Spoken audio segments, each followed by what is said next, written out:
Hello and welcome back to my channel. It's been a hot second because I had my son's birthday and I go all out for that. So I was offline for a while trying to get every last little thing sorted for that. But today I have a compilation of book reviews that will cover the few weeks that I haven't been doing them. So we're just gonna dive right in. First up is 9 Month Contract. I rated this a 4-star. It is like a surrogacy trope where he is trying to find someone that will have his baby for him. And of course he's gonna pay them. He's going through like an agency and all of that because he doesn't really want to get married after a mishap with a woman that used to live on the property with him and his brothers. And so he finds this woman through his niece who has been putting up ads literally everywhere, and she just happened to stumble upon this lady who was leaving the agency because she got denied the ability to be a surrogate, and they kind of just clicked in that moment. And so when him and her met initially, they decided that they would do it. They made a contract. She's going to live on the property. She does wind up getting pregnant the first time, which whatever, but that's not always the case. So it was a little interesting that she went with right away. But then of course she's living on the property and he is trying to do all of these things for her to help accommodate her because she's having his baby, and she's trying to tell him no, she doesn't want these accommodations because she's not used to people taking care of her. And eventually things happen and things change, attractions happen, and now they have this dilemma. And I honestly just love the found family aspect in it as well.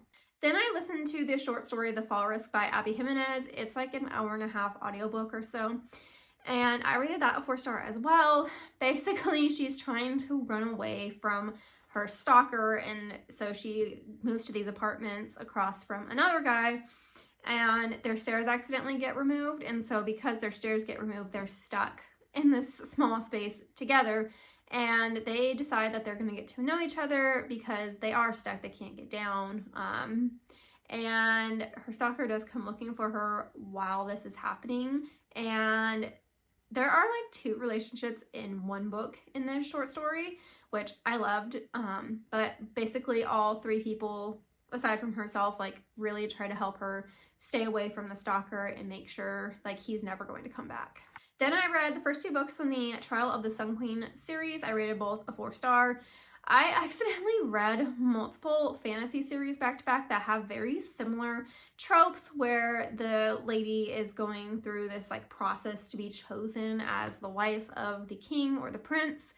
I read like 3 series like that back to back. That was accidental. So the information in my head is like very mixed up, but overall I really liked them. I thought that it had kind of a unique aspect with the different trials, like how they were done.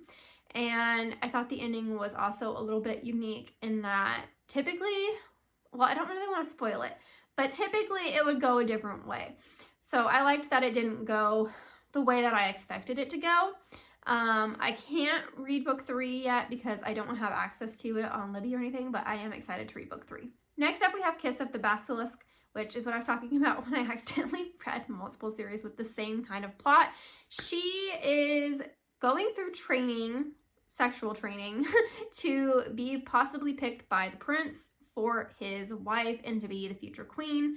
And so you kind of wind up with like a love triangle in there. She winds up falling for the basilisk that's supposed to be training her and finding out some things about her past that she didn't expect to find out. For some reason, I didn't really see it coming either, which I really could have, but you know, it's fine. I was there for the vibes. That was it. I rated this book purely on vibes. There is a lot of spice. So if you like a lot of spice, it's a book for you. I felt like sometimes it wasn't necessary, and there are a lot of like taboo things in there, including but not limited to like people watching them do it. But the basilisks are very sexual creatures, so that is why that kind of stuff happens. I'm not going to say the other thing because it's a minor spoiler and I don't want to spoil anything, but you should probably look up trigger warnings and like maybe reviews, like in-depth spoiler reviews if you're curious what happens that is taboo. But then the ending for me, I guess you could say, kind of fell flat. I was hoping it was going to go a different way and it just didn't. And then I finally finished Desserts for Stressed People. I rated that a 4-star, maybe like a 3.75. I haven't really decided yet. I thought it was good. It is the author's first book of like an interconnected series. They are co-workers who accidentally meet initially on a dating app while she's trying to find her boyfriend on the app because he's cheating on her. And they don't really realize who each other are because, first of all, she has a fake profile. Second of all, she's never met him in person. But because she has to go work on a project on his floor, she finds out who he is, and he doesn't quite match who she felt like he was from the dating profile, because in person, he seems like a totally different person, you know, right up front. And as she gets to know him, she finds out that he is more like the person on the dating profile, and that's just who he is like in the workplace. It's overall a very interesting book. He brings her desserts to try to figure out what her favorite dessert is, and he's determined to find it by the time that she's done working on his floor. So that's where the name like Desserts for Stressed People kind of comes from.